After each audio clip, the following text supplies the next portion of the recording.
Olá, minha gente, tudo bem com vocês? Voltamos aos nossos vídeos no YouTube com frequência, sempre com a reta intenção de auxiliar vocês a serem um terapeuta verdadeiramente inteligente, de modo que vocês consigam, para muito além de ser o resolvedor de problema, daquele que patina nos sintomas, chegar de fato à causa profunda do problema do paciente de vocês, para que ele consiga realmente melhorar e você consiga realmente ter resultados dentro do set terapêutico, tá bem? E olha só, o vídeo de hoje tem tudo a ver com isso. E é por isso que aí na chamada tem escrito terapia genérica nunca mais. Porque vejam, cada vez eu me convenço mais de que o bom terapeuta só pode ser bom terapeuta se ele consegue acessar aquele elemento próprio, individualizador, não da pessoa humana, mas daquela pessoa que está diante dele de modo muito concreto. E é sobre isso que eu quero mostrar para vocês hoje, é a partir disso que eu quero mostrar para vocês hoje, como que faz, qual é o itinerário, qual é o passo a passo, porque eu sou a moça dos itinerários, que a gente vai perseguir para conseguir sair daquilo que é mais genérico, que é o sintoma, que é a narrativa do paciente, que é aquilo que ele traz para você, para aquilo que é mais específico, que eu ainda não consegui dar um nome autoevidente, mas a gente vai chegar lá. Então, o primeiro passo é o sintoma, o segundo passo é o nome, o terceiro passo é a essência.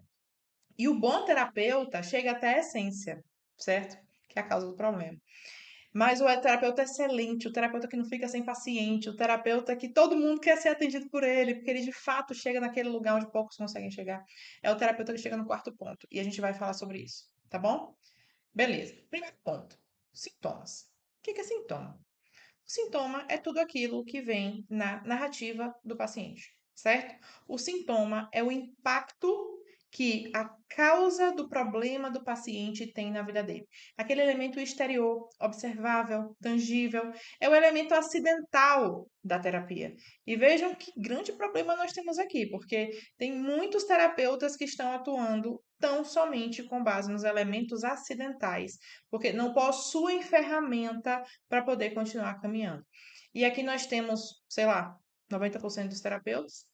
Alguns, até muitos, vão chegar no nome, que é o que a gente vai falar logo após, mas a essência e o quarto elemento, que é o elemento individualizador, que é justamente aquilo que vai fazer o paciente sentir que ele é único e que aquela solução é ajustada para a vida dele e assim que tem que ser, é o quarto e pouquíssimos terapeutas conseguirão chegar lá. E eu tenho certeza que se você está aqui nesse vídeo é porque o desejo do seu coração é ser exatamente esse terapeuta, tá? Então, o sintoma é isso: a narrativa do paciente, o impacto que a causa do problema tem na vida dele, as desordens cotidianas, manifestas, que fazem ele sofrer e fazem, portanto, ele te procurar. Então, tô te procurando porque meu casamento tá ruim, não tem mais diálogo, não tem mais intimidade, os nossos filhos estão assim, nossos filhos estão assados, tô te procurando porque tô com palpitação, tô com a sudorese, parece que eu vou morrer. Tudo isso é sintoma, certo? E os pacientes que chegam para a gente, normalmente, eles só conseguem perceber os sintomas, porque eles normalmente nunca se percebem como sujeitos causais, mas só como aquilo que a vida fez de mim, certo? E por que que isso acontece? Porque a grande maioria dos nossos pacientes está nesse lugar, porque essas pessoas têm um grau de consciência muito baixo. Todo mundo que está doente, gente, do ponto de vista egóico, né? Aquela pessoa que procura terapia, eu tô falando desse tipo de doença. Todo mundo que está doente tem um horizonte de consciência reduzido. Alguns mais reduzidos, outros menos, tá? E isso acontece porque consciência é igual a intimidade. Nunca se esqueçam disso. Quando você tem consciência de algo, é porque aquele algo é íntimo a você. Tá verificando aqui o microfone. É porque aquele algo é íntimo a você, certo? Então, por que que o paciente chega cheio de sintoma, não consegue se perceber como um sujeito causal e não consegue resolver os seus problemas? Porque ele não tem intimidade. Intimidade por primeiro consigo mesmo. Ele não consegue promover um autoconhecimento verdadeiro. E como eu sempre falo para vocês, esse autoconhecimento não é o autoconhecimento do Augusto Cury. Esse autoconhecimento é conhecer a si mesmo como Deus te conhece. E esse é um movimento, essa é um empreendimento que a gente tem que buscar que é relativamente complexo, tá? Então, o paciente não tem intimidade consigo mesmo, o paciente não tem intimidade com o que é a vida, o paciente não tem conhecimento sobre muitas coisas E isso faz com que ele conte para nós uma história totalmente incompatível, no pior dos casos, né, com aquilo que está de fato acontecendo, com aquilo que de fato se manifesta na realidade, tá? E o mecanismo é sempre o seguinte: a psique empurra a pessoa para a realidade, certo? Empurra o sujeito para a consciência, empurra o sujeito para a intimidade, que produz o ego. E quanto menor a consciência, mais defeituoso é o ego. Ou seja, existe um descompasso entre a psique, que empurra a pessoa para a consciência, que empurra a pessoa para a intimidade, e o ego. Porque o ego, diante disso, nos sujeitos doentes, psiquicamente, diz: eu não quero, tá? A psique empurra o sujeito para a realidade e o ego diz: eu não quero. E é justamente essa tensão, essa pressão, esse conflito de forças, uma que tende para fora e outra que tende para dentro de forma desordenada, que produz o famigerado transtorno mental, tá? E isso porque a psique está ligada à realidade. Mas como é doloroso olhar para a realidade, né? E todo mundo que está aqui ouvindo esse vídeo vai me dizer que de fato é doloroso, o ego recusa, tá? E é desconfortável não saber o que que as coisas são. É desconfortável não ter controle sobre as coisas nesse sentido, tá? Sabendo disso, o que é que o terapeuta precisa fazer? Ele precisa olhar para a narrativa do paciente, que é neurótica, saber o que é sintoma que vem do paciente, integrar esse sintoma que o paciente narra para ele dentro dele mesmo, enquanto pessoa ordenada, ou seja, em outras palavras, para que fique mais claro, como que eu, a partir dos sintomas, integro isso em algum lugar e passo para o próximo passo, sabendo que o sintoma é narrativa, sabendo que o sintoma é o elemento mentiroso do que o paciente está falando para mim, né? Aquela manifestação visível de uma desordem que até então está invisível. O terapeuta só consegue fazer isso e passar para o próximo passo, que é o nome, se ele consegue pegar esses sintomas, integrar dentro dele como se ele fosse o proprietário dos sintomas, organizar nas caixinhas ontológicas dele, que tem de estar no lugar certo, ele tem de ser uma pessoa ordenada, e a partir disso, olhando de cima, dizer: isso é tal coisa. Por quê? Porque se fosse comigo, eu saberia que é tal coisa, porque eu sei dizer o nome das coisas, tá? E aí, a partir disso, a gente passa para o próximo estágio, que é o nome, tá? Eu vou falar esses três primeiros estágios de sintoma, nome e essência, e depois vou dar alguns exemplos para vocês, para ficar mais tangível, tá? O que que é o nome, gente? Não se esqueçam disso. O nome é a demanda. O paciente te traz uma queixa, que é sintoma. Ai, eu tô muito triste, parece que a vida não faz sentido, tô com vazio existencial, tudo isso é sintoma. O paciente te traz uma queixa. Quando você pega a queixa, integra com a narrativa, coloca dentro de você, olha para isso de cima, você chega na causa real em virtude da qual a pessoa te procurou. Você chega na causa imediata, tá? Então, olha só, quando eu falo de essência, que é o terceiro lugar que a gente vai falar, nós também estamos falando de causa, mas não é a causa pela qual o paciente me procurou, é a causa profunda que está irradiando os efeitos que estão se manifestando no mundo real e concreto para mim, tá? Nesse caso aqui, eu estou falando de causa imediata. Quando eu falar de essência, eu estou falando de causa mediata. É aquela causa anterior, primeira, nesse sentido aqui de problema terapêutico, tá? Mas aqui a causa imediata é a demanda, é a causa real pela qual o paciente me procurou. Então, por exemplo, a pessoa coloca lá, vai no médico, aí o médico pergunta: por que que você está aqui? Ela vai falar queixa. Ela vai falar queixa. Ela vai dizer: olha, eu tô aqui porque eu tô com dor de cabeça, tá? O que que é dor de cabeça? Sintoma. Beleza? E aí o médico ali tentando entender como que é a vida dela, como que é a rotina dela, ele vai conseguir depender da queixa alinhada com a narrativa, a demanda, ou seja, a causa pela qual aquela dor de cabeça é um problema, quando estamos falando da área da medicina. Aqui no caso, nós vamos falar do nome. O nome é a causa. Eu preciso reduzir esses sintomas, essa manifestação material, a um primeiro grau de abstração. que é sofrimento, tá? E por isso que eu falei pra vocês que a grande maioria dos terapeutas vai chegar aqui. Tá tudo bem, porque as coisas têm um nome, tá? Então, assim, qual é o sofrimento real, né? O que realmente está acontecendo aqui, tá? E olha como isso aqui é importante, gente. Uma vez eu fiz uma supervisão em que a supervisionanda falou pra mim, olha, eu tô com uma paciente assim, assim, assim, e ela não sai do lugar. Por que que ela não sai do lugar? Aí ela me trouxe toda a circunstância e eu perguntei qual que é a queixa.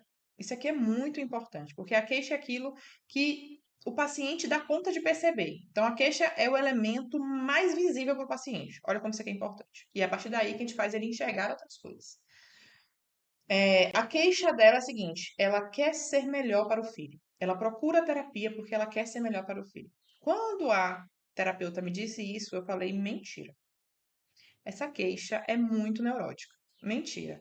Por quê? Porque por tudo que ela tinha me falado da paciente, era uma paciente absolutamente autocentrada, afundada, sim, no subsolo da quarta camada. E num paciente autocentrado, o outro não aparece. Porque o outro está no mundo. E para o paciente de quarta camada, o mundo é invisível até então. Tanto que quando ele sai da quarta e chega na quinta, ele toma um susto. Ele faz, ué, mas o mundo existe? Entendem? Então, à medida que ele vai avançando, ele toma mais um susto. Mas a transcendência existe, então são esses pulos que até na mentoria, quando a gente fala das abordagens, né? A gente fala da psicanálise, que é a abordagem relativa à quarta camada, naquela apostila de 19 páginas do professor Lapo. E depois a gente fala do Adler, que foi a primeira alternativa com a psicologia do indivíduo, a psicanálise, que vai fazer o homem olhar para fora, para o trabalho, então, para a comunidade.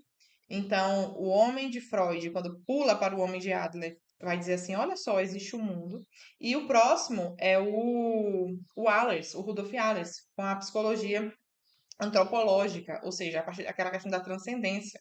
O Allers era psiquiatra. Então vejam como fica muito muito claro aqui esses pontos de não retorno, digamos assim. O homem do Freud, quando chega no Adler, diz: Caraca, existe o mundo, não sou só eu, não é tudo sobre mim. E o homem, quando sai do Adler e pula para o homem do Allers, caraca, existe a transcendência. E a gente vai subindo nesse sentido.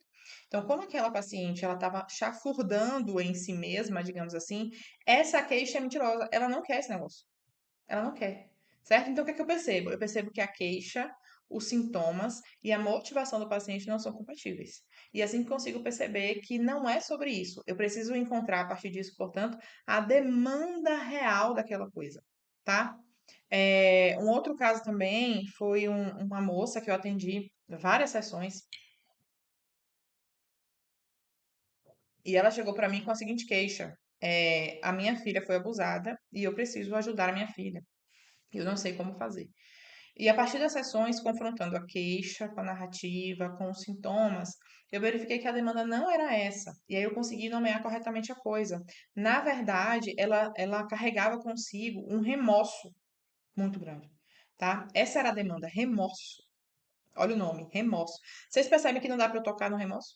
Você percebe que quase que dá para eu tocar nos sintomas, é uma coisa quase física, mas eu não consigo tocar na demanda. Olha, eu trouxe essa queixa, né? Isso me causa desconforto, isso me causa tristeza, isso me causa mal-estar, enfim. Mas ela não estava ciente de que, na verdade, o que estava incomodando ela traz essa queixa mais altruísta. Mas o que estava incomodando ela é que ela não conseguia se perdoar por achar que a filha foi abusada, porque existia uma circunstância que auxiliou isso e ela nada fez, mesmo sem saber. Não foi que ela não interviu sabendo, mas ela acha que ela poderia ter feito melhor, digamos assim. Então, na verdade, a demanda era o remorso por eu não conseguir lidar com essa circunstância. Então, gente, se nós não formos capazes de avançar dos sintomas, confrontando com a narrativa, confrontando, trazendo, ordenando isso dentro de nós, olhando de cima para chegarmos à demanda, para chegarmos a um nome, nós vamos conseguir tratar ninguém. Porque os nossos pacientes, quando eles chegam no set terapêutico, eles estão mentindo, todos eles. Não para nós, mas para si mesmos. Isso é propriamente o conceito de neurose. Então, eu estou neurótico quando eu conto uma mentira para mim mesmo. Eu conto, ninguém me enganou. E eu vivo conforme essa mentira. É como se a gente estivesse construindo um castelo no areia movediça. Não importa quantas coisas verdadeiras nós coloquemos ali, se a fundação está equivocada, se o lugar está equivocado, tá? Então, olhando agora para essa demanda, olha, parece que é sobre o remorso que ela sente. Aí sim eu consigo ajudá-la, porque eu preciso auxiliá-la no aparato imaginativo, eu preciso abrir algumas gavetas para que ela consiga lidar com o fato de que o problema dela é este. E sofrendo este problema, padecendo abrindo a porta para esse problema, olhando para ele nos olhos, conseguindo tratar isso aqui, agora ela pode pensar na outra questão que ela trouxe para mim. Certo? Então, a partir da demanda, eu consigo descrever os sinais e os sintomas que não foram relatados. Olha só que coisa sensacional. Como assim, Marina? Gente, o paciente ele vai chegar dizendo, tá acontecendo isso comigo, tá? Quando eu consigo acessar a demanda, conhecendo as relações de causa e efeito na realidade, eu consigo narrar para ele as manifestações que estão acontecendo com ele que ele não narrou para mim. Então, por exemplo, eu tive uma paciente que sofria de... Ah, esqueci o nome. Perfeccionismo, tá? Ela passou 10 anos indo psiquiatra, terapeuta, tomando remédio para ansiedade, tomando remédio para depressão.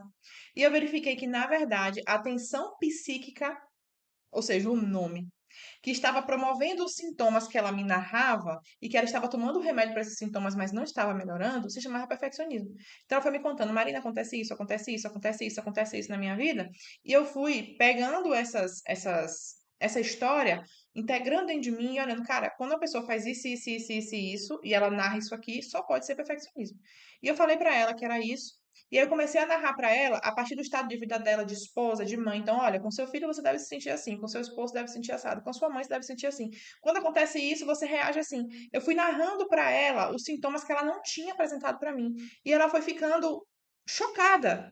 Eu faço isso. Eu faço isso. Meu Deus, Marina, eu faço isso. O que é que sugere, gente, para o paciente? Confiança. O que é que sugere com relação à sua imagem frente ao paciente? Autoridade. E um paciente, ele se sente muito mais compelido a seguir instruções, a seguir um aconselhamento de um terapeuta que sabe como ele se sente, mesmo que ele não fale, porque chega neste lugar, do que um terapeuta que não consegue fazer isso. Tá? Então, olha a importância da gente chegar nesse lugar. Eu fui mostrando para ela, por A mais B, por que era isso. Eu fui mostrando para ela que toda a tensão psíquica dela não seria resolvida pela medicação. Só seria resolvida quando ela tratasse isso aqui, o perfeccionismo que assolou a vida dela por tanto tempo e que provocava essa tensão psíquica. Porque o que é que acontece, né, com nossa psique no perfeccionismo? Você se olha no espelho e fala, eu sou perfeito. Eu não posso errar. E por isso o perfeccionista é aquele dos trabalhos inacabados, que nunca consegue colocar as últimas pedras, que só começa. Então ele fala, eu sou perfeito, e nada pode macular essa imagem que eu tenho minha. Como nada pode macular essa imagem que eu tenho minha, eu não posso terminar. Porque se eu terminar, eu posso ver que eu realmente não sou tudo aquilo que eu pensava. Só que, quando ele olha para a realidade entrega outra mensagem para ele. A realidade entrega para ele a seguinte coisa: você é pequeno, você é um nada. Você, para ser alguma coisa, tem que lutar muito ainda. Porque essa é a nossa condição mesma. E vejam, quando eu digo para vocês, a gente precisa conhecer as relações de causa e efeito na realidade, porque se eu não sei que dentro da realidade o ser humano é um nada, que para que ele chegue a ser uma coisa muito pequenininha, ele tem que batalhar e contar com o auxílio da graça, eu não consigo descrever isso para ela, eu não consigo entender como é que ela está se sentindo. E aqui nós estamos falando a nível geral. O nome ainda é a nível geral. Eu não cheguei numa especificidade da pessoa. Eu estou descrevendo as relações de causa e efeito. Então, a tensão psíquica do perfeccionismo é essa. O cara olha, se olha no espelho e diz: eu sou perfeito. E por isso eu não posso terminar nenhum trabalho. Porque se eu terminar, eu abro a chance de falhar. Se eu abro a chance de falhar, isso macula a imagem que eu tenho de mim mesmo. Só que aí a realidade vem e fala: você não é perfeito, você é pequeno, toma vergonha na sua cara. E aí eu fico nessa tensão psíquica. Essa tensão psíquica provoca sintoma, que mal compreendido por um terapeuta ou por um psiquiatra, faz com que isso seja tratado de forma equivocada a vida inteira, que é o que está acontecendo com a minha paciente. Então, isso foi uma sessão. Nessa sessão, ela falou assim: Marina, você descreveu toda a minha vida. E agora eu entendi exatamente o que é que eu tenho, depois de 10 anos. Imagina o tanto de sofrimento que essa moça carregou. Tá? Então, a partir da demanda, eu consigo descrever sinais e sintomas não relatados e eu gero confiança. E aí eu integro a demanda com os sintomas, com essas relações de causa e efeito, com a motivação do paciente e olhando para esse pacote inteiro, eu chego na essência. Terceiro ponto. O que é a essência? A essência é a causa mediata, aquela causa profunda na raiz da coisa que promove efeitos para o nome, que promove efeitos para o sintoma, certo? A essência só pode ser encontrada depois dos passos anteriores do processo que eu falei para vocês. Aqui eu encontro aquilo que estava na base do auto-engano, aquilo que sustenta o edifício neurótico inteiro, o motivo profundo de todos os elementos vistos até aqui. E é por isso que poucos terapeutas chegaram até aqui, porque para tocar em algo tão imaterial, é necessário que nós alimentemos a nossa parte imaterial, para que os nossos olhos do espírito consigam chegar nesse aqui, certo? Beleza. Então, quando eu chego na essência, na causa profunda que promove o perfeccionismo, que promove os sintomas, eu consigo dar um passo a mais e chegar no quarto item. Olha só. Quando eu falo em essência, gente, essa atividade não é mágica. Essa atividade não é divina chegar numa essência, tá? É algo relativamente simples. É que a psicologia hoje está tão rebaixada e os terapeutas têm olhado tanto para o paciente apenas como um conjunto de carne e osso, desconsiderando que aquela pessoa ela tem uma marca, ela tem um algo de imaterial, que é a parte mais importante dela e que precisa ser acessada, que parece que isso aqui é uma grandíssima coisa, uma grande novidade. Não, isso aqui é uma terapia básica bem feita, tá? Agora, o quarto elemento não é uma terapia básica. O quarto elemento é uma terapia fenomenal. O quarto elemento é uma terapia que todo mundo deveria ter acesso. Vejam, quando eu falo de captar essências, eu estou falando, eu consigo captar essências pela redução fenomenológica. Fazendo a redução fenomenológica, saindo dos sintomas que são acidentes, fazendo a redução fenomenológica, chegando na essência, eu consigo dar conta disso aqui, certo? Mas o quarto elemento, ele fala de algo mais profundo. Ele fala, olhem só, de como a gente deve captar a unidade indissolúvel de essência e existência, que nós chamamos de ente singular. E esse é o problema. Aqui não basta a razão. Aqui a gente precisa da via pneumática. O que é isso? Olha só. Quando eu estou empreendendo um caminho de conhecimento pela via noética, pela noesis, eu estou andando conforme a razão. E a razão dá conta de um sem número de coisas. 95% dos preceitos religiosos são atingidos pela razão. Sem dúvida nenhuma.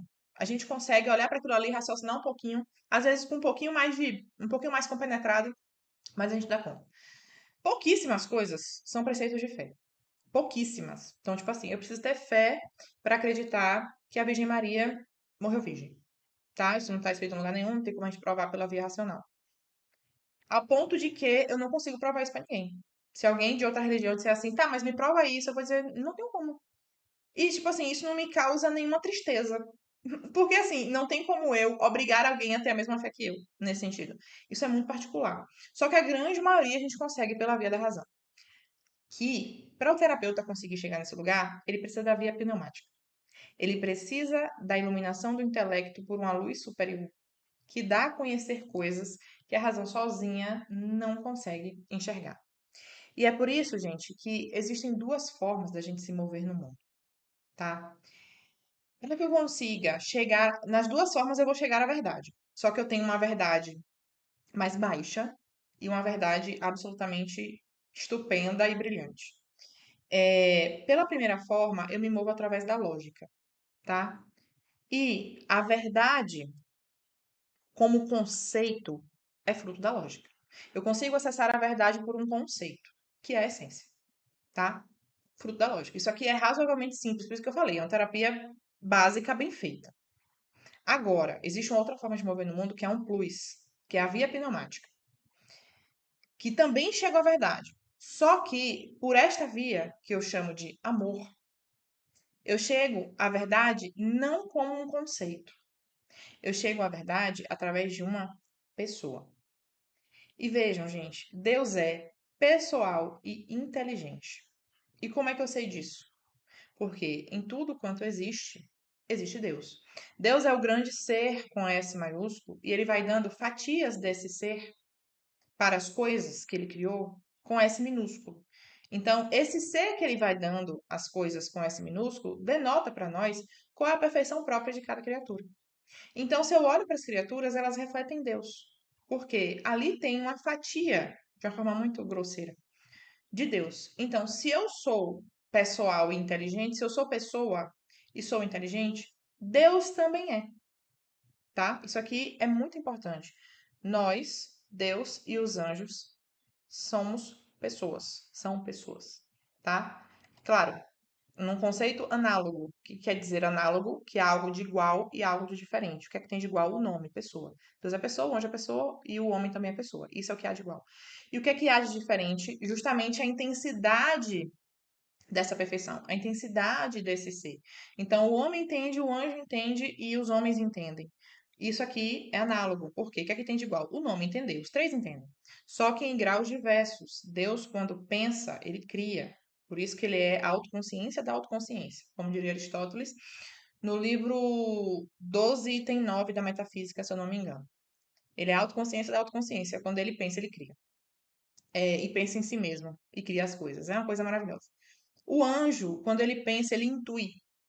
Ele nasce, digamos assim, com todos os inteligíveis dentro dele, ele só atualiza.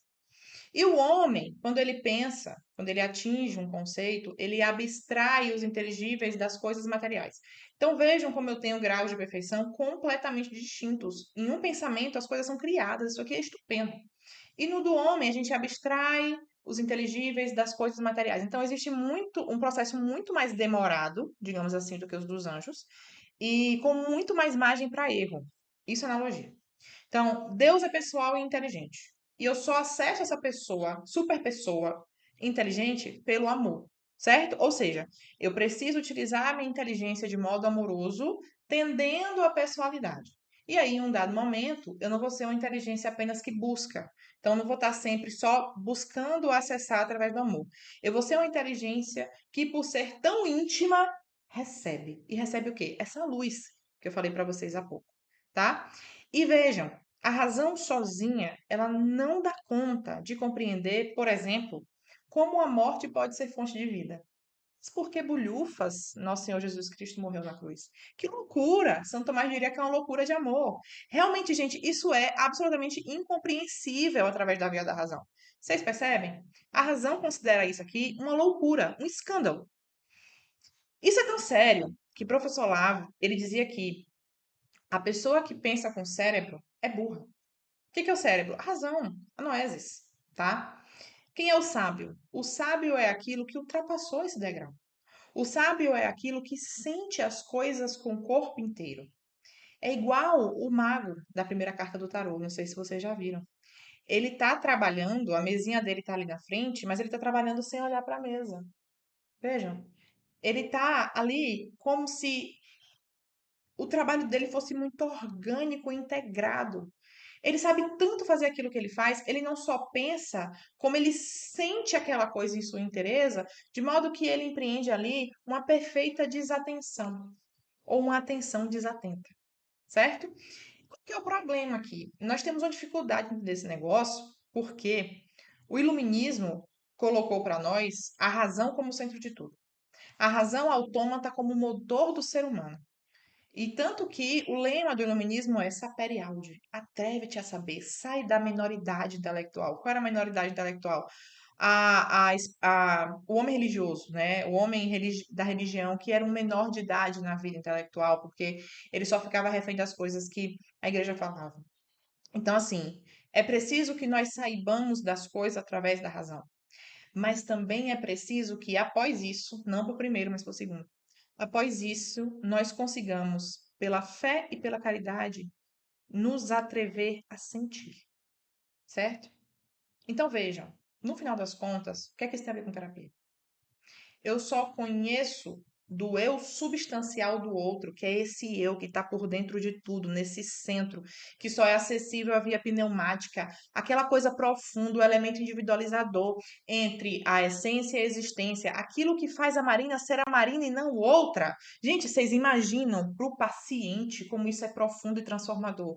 Quando ele percebe que o terapeuta olha para ele nessa individualidade tão profunda que o terapeuta enxerga Quem é ele no meio da multidão? Qual é a missão dele, que só é dele nesse mundo? Qual é o sentido dele? O que é que ele está fazendo aqui? Quem é ele de forma muito profunda? Gente, o terapeuta que consegue chegar aqui, ele promove uma transformação absoluta na vida do paciente.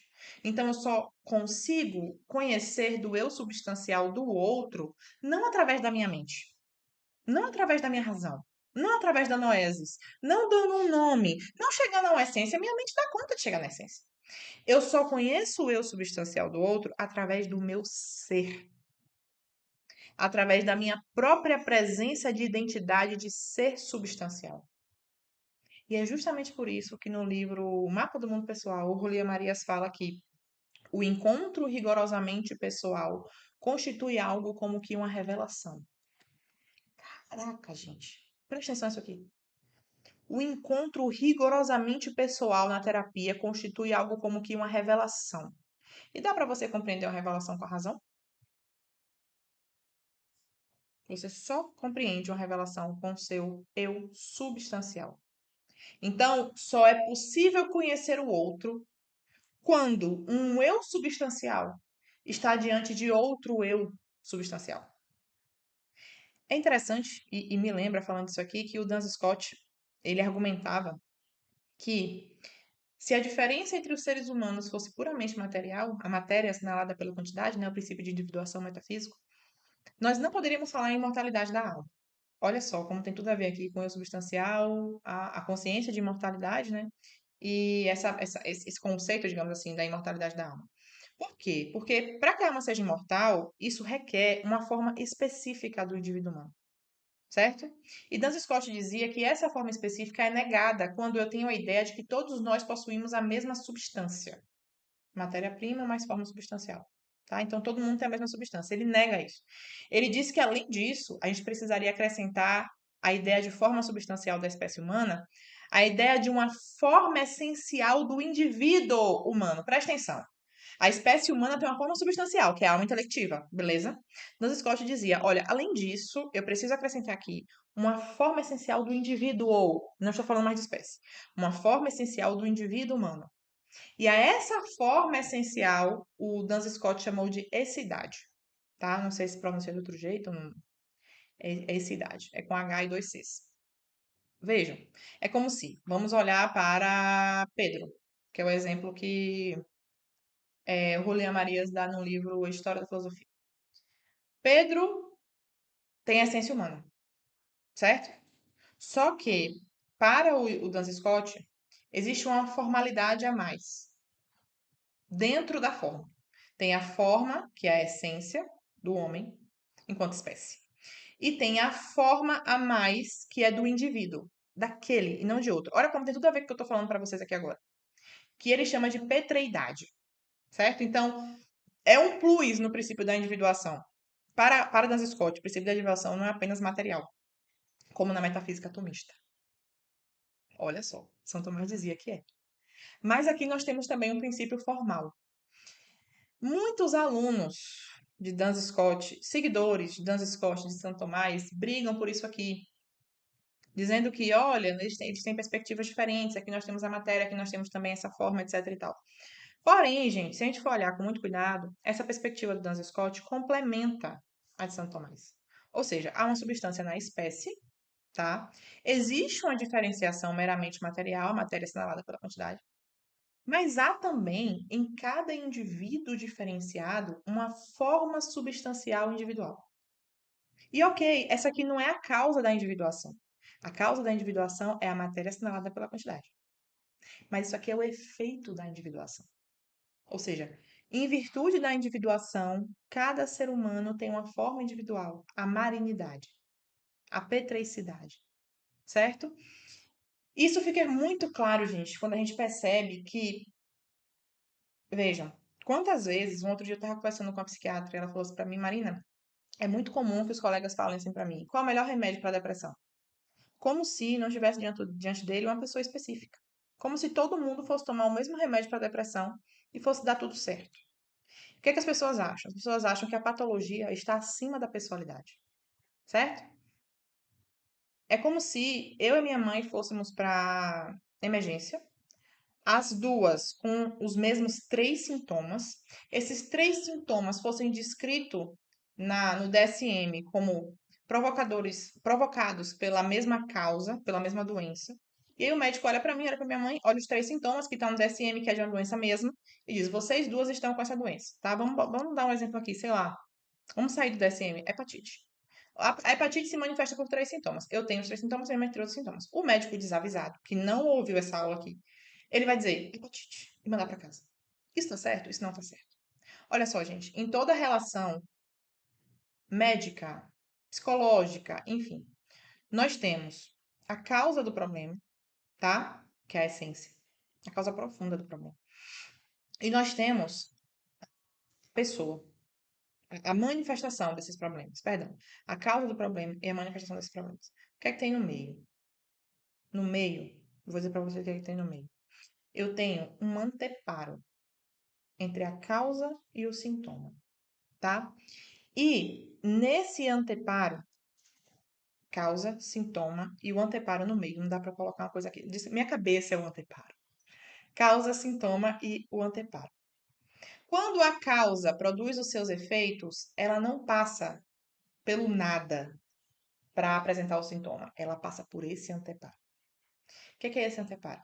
A minha constituição pessoal. O que é esse anteparo? Esse nexo entre essência e existência que torna o ente singular. O que é esse anteparo? A minha formalitas, do Duns Scott, certo? A minha marinidade. E quando esses 3 sintomas passam pela minha marinidade, eles se transformam. Quando esses efeitos da causa passam pela minha marinidade, eles se transformam. E eles provocam essa aparência no meio. Essa aparência no meio pode ser a mesma aparência da minha mãe. Só que a causa pode ser profundamente diferente. Por quê? Porque minha mãe tem a Denisidade, o nome dela é Denise. Parece a mesma coisa, mas eu preciso. Cara, se eu tenho algo aqui que produz efeitos, se eu tenho algo aqui que manifesta esses efeitos e eu tenho um anteparo no meio, o que há de mais importante para eu conhecer? O anteparo. Porque é no anteparo que a alquimia vai acontecer. A causa sai, entra aqui, a alquimia acontece a partir dessa constituição pessoal, desse ente singular, dessa formalitas a mais do princípio da individuação e manifesta. Esses sintomas eles saem permeados pela marinidade. O bom terapeuta precisa passar do sintoma, chegar no nome, chegar na essência, conhecer a marinidade e a partir daí promover, portanto, uma terapia de excelência, sem sintoma, sem nome, sem essência e sem um elemento individuador, que é o anteparo, onde tudo isso vai convergir, produzir a alquimia que vai manifestar os sintomas, eu não consigo promover nenhuma melhora efetiva na vida dos meus pacientes. Fala para mim. Não é a terapia totalmente inversa disso aqui, não é a terapia que para no nome, que todos nós estamos habituados a verificar no mundo real? Eu preciso convocar vocês. Eu preciso convocar vocês que tenham a coragem para chegar aqui. Que tenham a coragem de conhecer o outro a tal ponto, de ser esse eu substancial diante de outro substancial, de outro eu substancial. De ser esta pessoa que se coloca a conhecer profundamente o outro a ponto de entregar para ele a terapia que serve para ele e para mais ninguém. E não apenas a terapia que vai fazer remissão de sintoma, mas a terapia que vai promover uma estrondosa transformação na vida do paciente. Tá bem? Esse foi o vídeo de hoje. Espero que tenha ajudado vocês. Um beijo e até a próxima.